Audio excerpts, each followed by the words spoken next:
И по една недела не стивнуваат реакциите од позитивни, бидејќи сторителот е препознаен и разоткриен, до критики зошто идентитетот на жртвата е објавен во случајот на полов напад на 12-годишната ќерка на позната македонска актерка, која самата на незиниот ФБ профил во детали го опиша сведочењето на незината ќерка.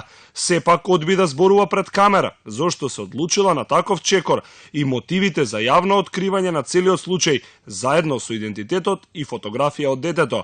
На Фејсбук мајката наведе дека целта е да се спречи други вакви напади и да ги охрабри другите деца жртви и нивните семејства да не молчат и полесно се изборат со траумите.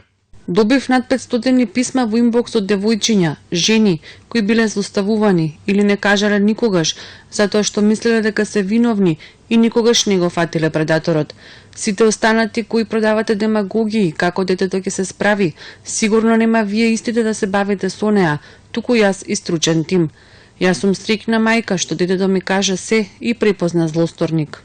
Актерката наведува дека со детето постојано разговараат и тоа се доверило на мајката пошто случајот е пријавен и понатаму се обидуваат да се влијае психолошки на детето, полесно да ја надмине траумата и да не чувствува вина.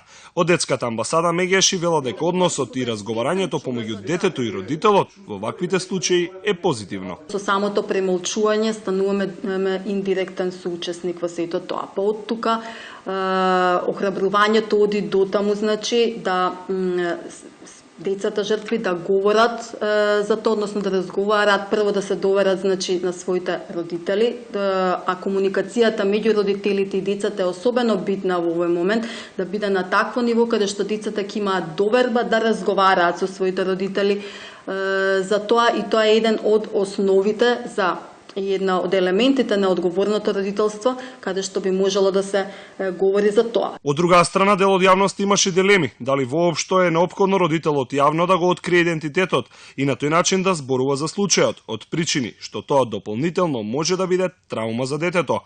Во тој правец се размислувањата и на детската психијатрија. Експертите од оваа област се категорични дека е загрижувачки да се води јавна дебата во кој се инволвирани деца жртви.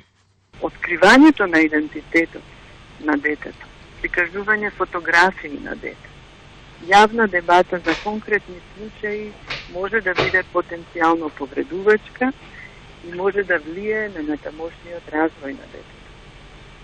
Возрастните може да одбираат да се појавуваат во јавноста со својот идентитет и да зборуваат јавно за своите искуства и својата вистина, да ја споделуваат со јавноста, но немаат право тоа да го спроведуваат во име на децата.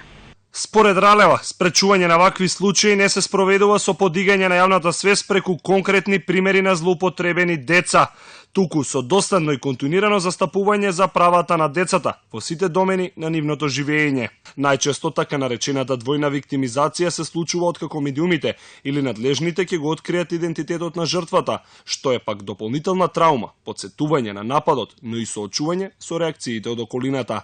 Во случајот со 12-годишното дете на македонската актерка, која јавно проговори, 40-годишниот напаѓач е во притвор.